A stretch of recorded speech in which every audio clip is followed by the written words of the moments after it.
स्वागत है दोस्तों एक नए वीडियो में। जून 2024 के सवालों का डिस्कशन हम लोग कर रहे हैं। सुबह 6 बजे 5 सवालों का फुल एनालिसिस करते हैं।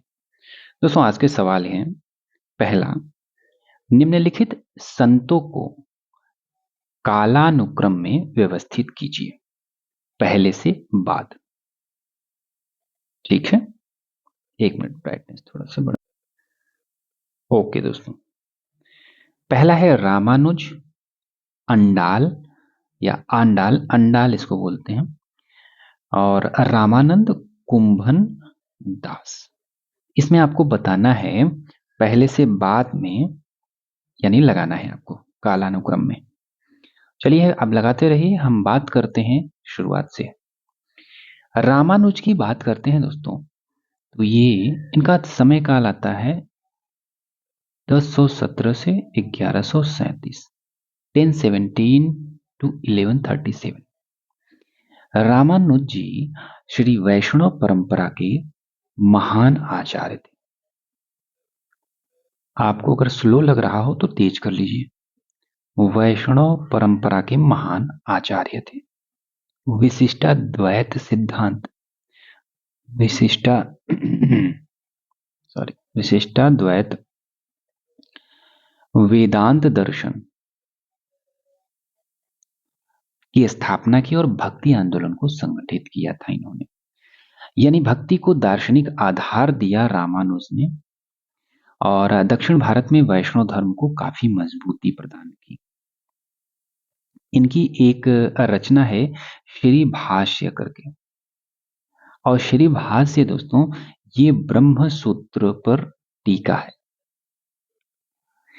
ठीक, वहीं जब अंडाल की बात करते हैं तो सेकंड पे हमारे आ जाते हैं अंडाल। ये भी काफी इंपॉर्टेंट हैं, और अंडाल 8वीं और 9वीं शताब्दी में आती हैं। इनको दक्षिण की मीरा भी कहा जाता है, दक्षिण की मीरा भी कहा जाता है। इनकी रचना के तौर पर तिरुप्पावई एक इनकी प्रसिद्ध रचना है। और दोस्तों अंडाल जो थी, हाँ सबसे पहले देख लें कि दक्षिण भारत में दो संत परंपरा हुई, अलवार और नयनार। अलवार में 12 संत हुए, नयनार में 63 हुए। नयनार को ऐसे याद कर सकते हैं, नयन होते हैं आंख, आंख शिव भगवान को 3 है, तो नयनार कितने हो गए? 63। अलवार, हालांकि याद करने के लिए, कनेक्शन के लिए बता रहा था बस, बाकी आपको जैसे लगे याद कर लीजिए। अलवार में 12 संत हुए, 12 में एकमात्र जो महिला संत थी वो थी अंडाल। ठीक है, बस यही बताना था इसमें कि दक्षिण भारत में भक्ति आंदोलन की शुरुआत इन्हीं दोनों के द्वारा हुई थी, यानी अलवार और नयनार संतों के द्वारा।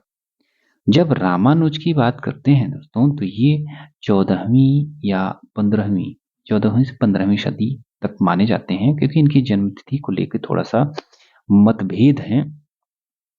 और पंडित रामचंद्र शुक्ल ने 15वीं शताब्दी में या 15वीं शताब्दी के पूर्वार्ध में इनको मानते हैं। रामानंद वो महत्वपूर्ण कड़ी माने जाते हैं दोस्तों, क्योंकि दक्षिण भारत में ही ये अलवार और नयनार संतों के द्वारा भक्ति आंदोलन की शुरुआत हुई थी, लेकिन उत्तर भारत में लाने का जो श्रेय था वो रामानंद को ही जाता है। इसलिए एक प्रसिद्ध कहावत है कि भक्ति द्रविड़ उपजई लाए रामानंद, यानी जो भक्ति थी ये दक्षिण यानी द्रविड़ दक्षिण में ही है, द्रविड़ संस्कृति, तो ये दक्षिण द्रविड़ में उपजी और उत्तर भारत में लाने का जो श्रेय है वो रामानंद को ही जाता है। रामानंद जब उत्तर आए तो इनके प्रसिद्ध रूप से 12 शिष्य होते हैं जो बाद में प्रसिद्धि पाते हैं, जिसमें कबीर दास जी हैं, रैदास हैं, और अलग अलग जातियों, सेना, नाई, अलग अलग जातियों से भी इनके शिष्य रहे थे।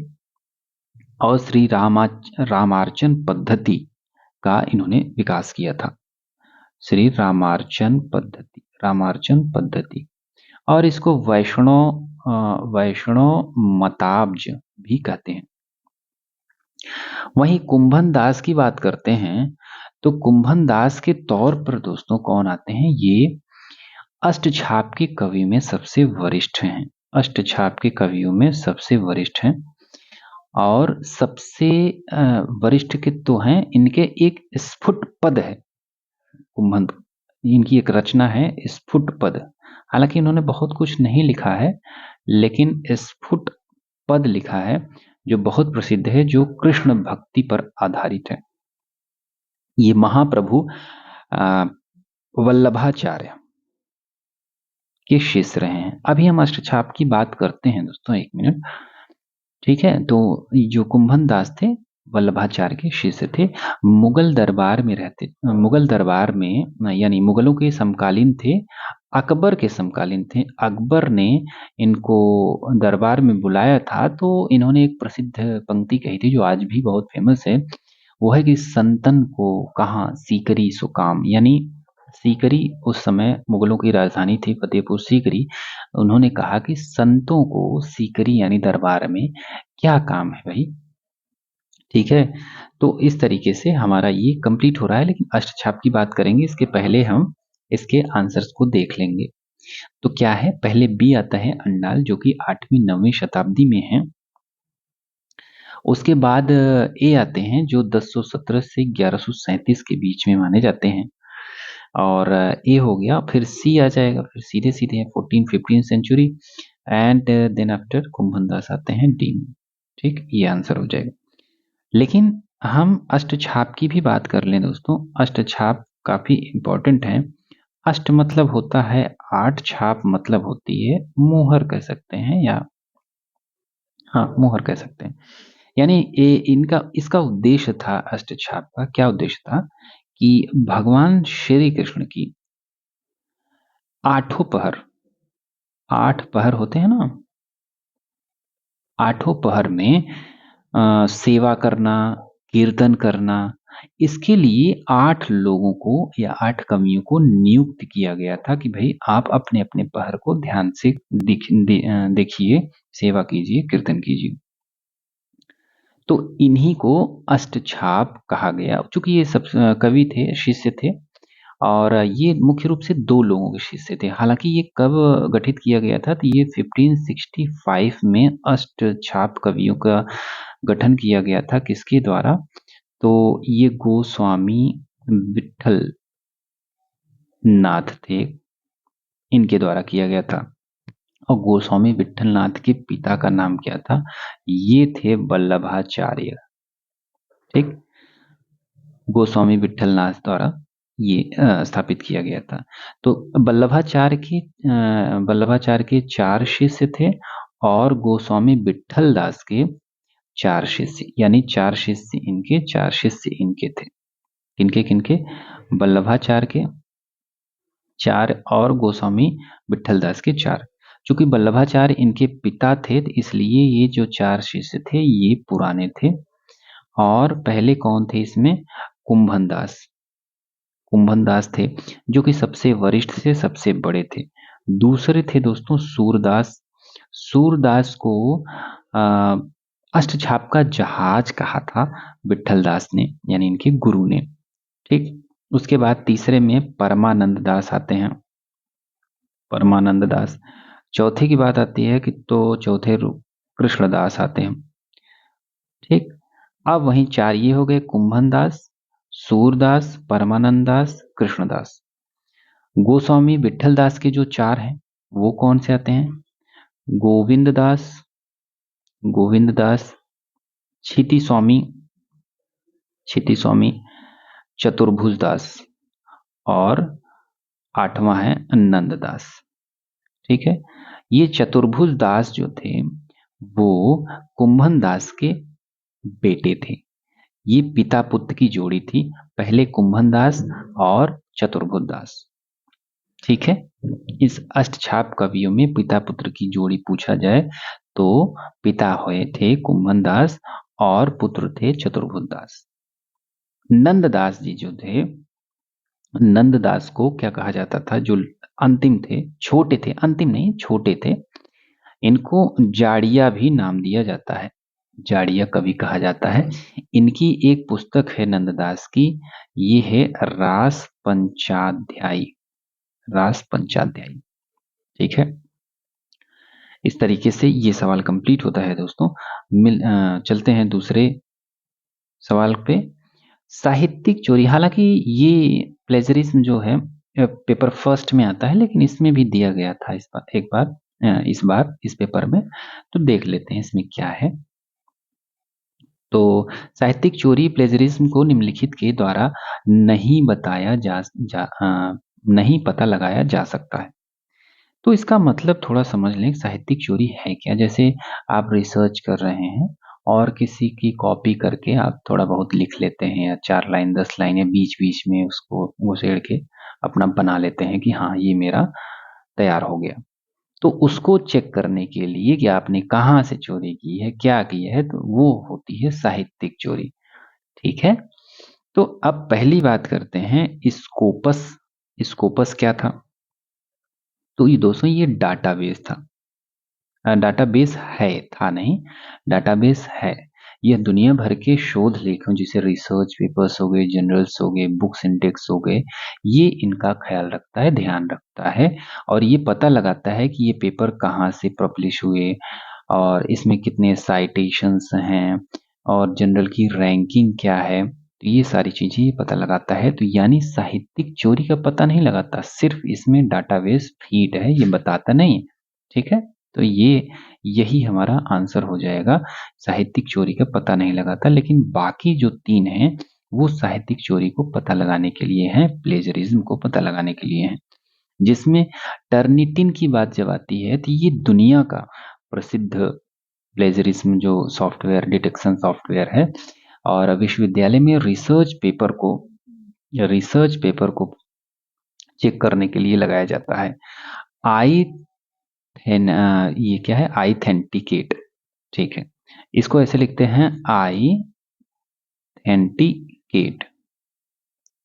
ठीक है, इट्स ऑल्सो प्लेजरिज्म सॉफ्टवेयर। मुख्य रूप से प्रकाशक या पब्लिशर्स जो होते हैं, वो शोधकर्ता जो होते हैं, शोध पत्र जमा करने से पहले जो उपयोग करते हैं वो यही होता है, आइथेंटिकेट। उरकुंड, उरकुंड काफी फेमस रहा है दोस्तों। अब इसका नाम ओरू जीना कर दिया गया है, और यूजीसी ने इसको कई विश्वविद्यालयों को एक्सेस दिया है इस सॉफ्टवेयर का, ताकि शोध प्रबंधन की जांच कर सके। ठीक है, ये रहा हमारा प्लेजरिज्म। आगे चलते हैं थर्ड पे। थर्ड भी काफी इंपॉर्टेंट है, पेशवा बाजीराव प्रथम की बात कर रहा है इसमें, कि शासनकाल की निम्नलिखित घटनाओं को आरोही क्रम में व्यवस्थित कीजिए। पहले से बाद में भोपाल युद्ध, छत्रसाल के साथ संधि, अमझेरा का युद्ध, बेसिन के दुर्ग पर कब्जा। तो इसमें आप बताते रहिए, तब तक हम पेशवा बाजीराव प्रथम के बारे में थोड़ी बात कर लेते हैं। इनके समयकाल की बात करें दोस्तों तो 1720 से 1740 के बीच में आते हैं ये। और पेशवा के सीरियल वाइज अगर बात करोगे तो पहले तो पेशवा उतना मजबूत नहीं था। इसके पहले शुरुआत की बात करें तो बालाजी विश्वनाथ आते हैं 1713 टू 1720, और सेकंड पे आते हैं बाजीराव प्रथम, जिनकी बात हम लोग अभी कर रहे हैं 1720 से 1740 के बीच में। थर्ड आते हैं इनके पुत्र बालाजी बाजीराव, जिनको नाना साहब भी बोला जाता है। वो 1740 से 1761 के बीच में रहते हैं। वहीं फोर्थ के तौर पे माधव राव प्रथम आते हैं 1761 से 1772। फिर आते हैं फिफ्थ पे नारायण राव। सिक्स पे आते हैं रघुनाथ राव राघोवा। फिर सेवेंथ पे हैं सवाई माधवराव। 8 बाजीराव द्वितीय। जो बाजीराव द्वितीय थे दोस्तों, ये 1796 टू 1818 के बीच में रहते हैं और इनको अंतिम पेशवा माना जाता है। अंतिम पेशवा थे ही और मराठा साम्राज्य अंग्रेजों से इस समय हार गया था। अब थोड़ा सा पेशवा बाजीराव के बारे में पर्सनली बात कर लेते हैं इनके बारे में, यानी 1720 से 1740 के बीच में। इनको लड़ाकू पेशवा भी बोला जाता था, लड़ाकू पेशवा।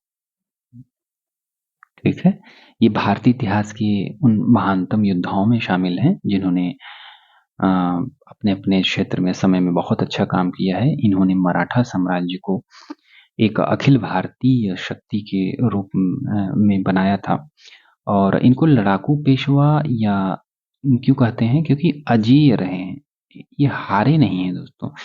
20 साल के अपने करियर में 41 लड़ाइयां लड़ी उन्होंने और सभी लड़ाइयां इन्होंने जीती थी। और दूसरी बात ये थी कि दूरदर्शी थे। दूरदर्शी कैसे थे कि जब मुगल स्थिति को देखते हुए उन्होंने ये भांप लिया था और साहू जी महाराज यानी छत्रपति साहू जी महाराज को उन्होंने एक बात कही थी कि हमें इस जर्जर वृक्ष यानी मुगल साम्राज्य की बात कर रहे थे वे, हमें इस जर्जर वृक्ष के तने पर प्रहार करना चाहिए, शाखाएं तो अपने आप ही गिर जाएंगी। तो ये कोटेशन कथन है पेशवा बाजीराव प्रथम का। वहीं उपलब्धियों की बात करें तो सबसे इम्पोर्टेंट है पालखेड़ा का युद्ध। पालखेड़ा का युद्ध दोस्तों आता है 1728 ईस्वी में, जो कि हैदराबाद के निजाम को अपनी गुरिल्ला वारफेयर नीति से चारों तरफ से घेर लिया था बाजीराव प्रथम ने, और यहीं पर मुंशी शिवगांव की संधि होती है। मुंशी शिवगांव की संधि के लिए मजबूर करते हैं हैदराबाद के निजाम को, तब जाके ये युद्ध समाप्त होता है। दूसरा ये है कि मालवा और बुंदेलखंड का विस्तार।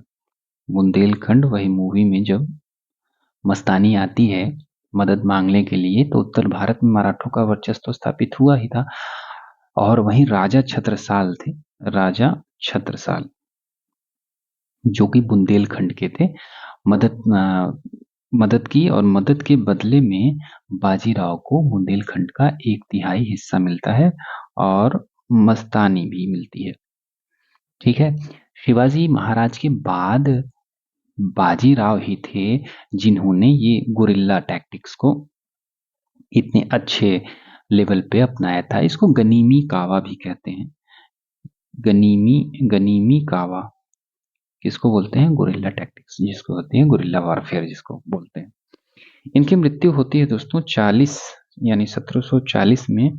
कैसे हो जाती है? अकस्मात हो जाती है, क्योंकि नर्मदा नदी के तट पर थे और वहीं पे रावेर खेड़ी में लू लग जाती है। बहुत तेज बुखार होता है जिसके कारण इनका निधन हो जाता है। इनके बाद हमने जैसे बात की कि इनके पुत्र कौन थे? बालाजी बाजीराव यानी नाना साहेब इनका अगले पेशवा बनते हैं। ठीक है, इस तरीके से हमारा ये सवाल कंप्लीट तो नहीं होता है, हाँ डिस्क्रिप्शन कंप्लीट होता है। अब इसके जो ऑप्शंस हैं उनकी बात कर लेते हैं, जिसमें भोपाल युद्ध, ये सारे युद्ध दिए गए हैं। तो हम सीरियल वाइज नहीं, हम जो आया है पहले वही बात करेंगे। तो सबसे पहले अमझेरा का युद्ध हुआ था दोस्तों।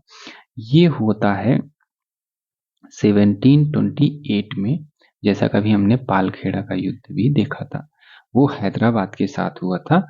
ये बाजीराव प्रथम और मुगलों के बीच हुआ था मालवा क्षेत्र में। ठीक है, तो मुगल हार गए थे, बाजीराव प्रथम जीत गया था। और वहीं दूसरा छत्रसाल के साथ संधि की बात होती है। छत्रसाल कौन थे? वही बुंदेलखंड वाले। बुंदेलखंड के राजा छत्रसाल ने मुगलों के खिलाफ मदद की लिए बाजीराव को बुलाया था, मस्तानी जो बुलाने गई थी, तो बदले में बुंदेलखंड का बड़ा हिस्सा इनको मिल गया था। ठीक है, तो ये कब हुआ था? 1729 को।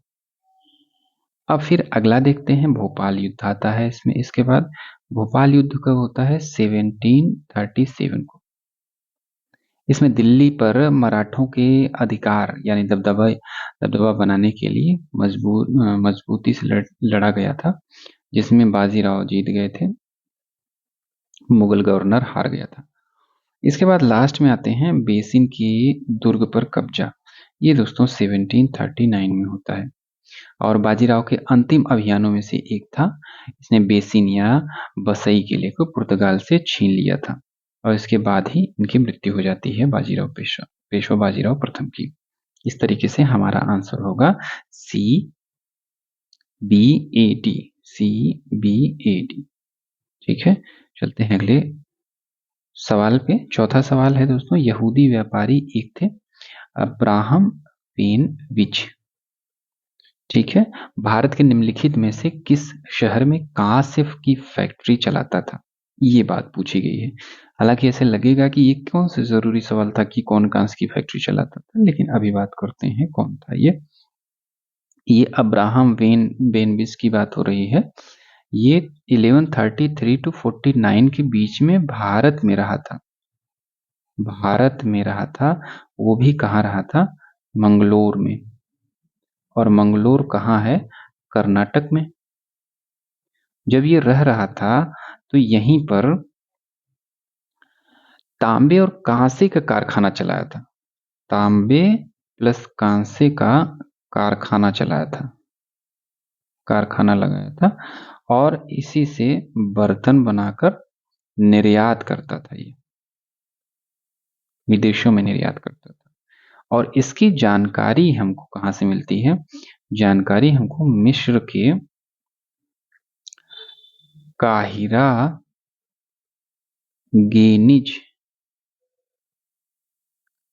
गेनिजा से प्राप्त पत्रों और दस्तावेजों से मिलती है, जो कि ये मध्यकालीन व्यापारिक दस्तावेजों को समझने के लिए काफी महत्वपूर्ण हो जाता है। और साथ ही साथ अमिताव घोष जी ने एक पुस्तक लिखी थी जिसका नाम है इन ए एंटीक लैंड। और जो ये बुक है इन ए एंटीक लैंड, ये यही अब्राहम वेन विच के जीवन और मंगलोर में उसके समय पर ही आधारित है। इससे भारत में मालाबार तट और जो अरब अफ्रीका इसके साथ व्यापारिक संबंध थे उस पे प्रकाश पड़ता है। ठीक है, इस तरीके से इसका आंसर हो जाएगा मंगलोर। ठीक है दोस्तों, लास्ट सवाल देखते हैं आज का। दीवान ए बयूतात मंत्रालय निम्नलिखित में से किससे संबंधित था? ये मुगल काल की बात हो रही, मुगल काल में दीवान ए बयूतात था। अब बयूतात आया तो बयूतात दोस्तों अरबी शब्द एक है, अरबी शब्द होता है एक बयूत, और बयूत का अर्थ होता है घर या भवन। वहीं से लिया गया है मुगल काल में, यानी शाही घरों का खर्च या हिसाब किताब रखने वाले अधिकारी को बयूतात कहा जाता था। ठीक है, दीवान ए बयूतात। तो मुगल काल में शाही परिवार की जरूरतों को पूरा करने के लिए मंत्रालय बनाया गया था, जिसमें कारखाने लगाए जाते थे, और उन कारखानों में विलासिता की वस्तुएं बनती थी, अस्त्र शस्त्र बनते थे, दरबार के लिए जरूरी सामान बनता था। ठीक है, तो इस तरीके से ये आंसर हो जाएगा कारखाने, राज्य शासित कारखाने थे। वहीं सैन्य लेखा की बात करोगे तो ये मीर बख्शी के अंतर्गत था। मीर बख्शी के अंतर्गत था, जो विभाग ये देखता था सेना के वेतन और प्रशासन को भी यही मीर बख्शी ही संभालता था। अश्व सेना भी इसी मीर बख्शी के अंतर्गत ही रहती थी। दरबारी शिष्टाचार की बात आती है तब ये अंतर होता है। और ये मीर ए तुजुक जैसे अधिकारी देखते थे, जिसमें दरबार में नियमों और अनुशासन की देखभाल करता था। इस तरीके से हमारा दोस्तों 5 सवाल कंप्लीट होता है और कल सुबह मिलते हैं एक नए वीडियो में। अगर आप यहाँ तक आए हैं, आपको पसंद आ रहा है कंटेंट, तो लाइक सब्सक्राइब ज़रूर कर लीजिएगा। मिलते हैं दोस्तों अगले वीडियो में, तब तक के लिए धन्यवाद।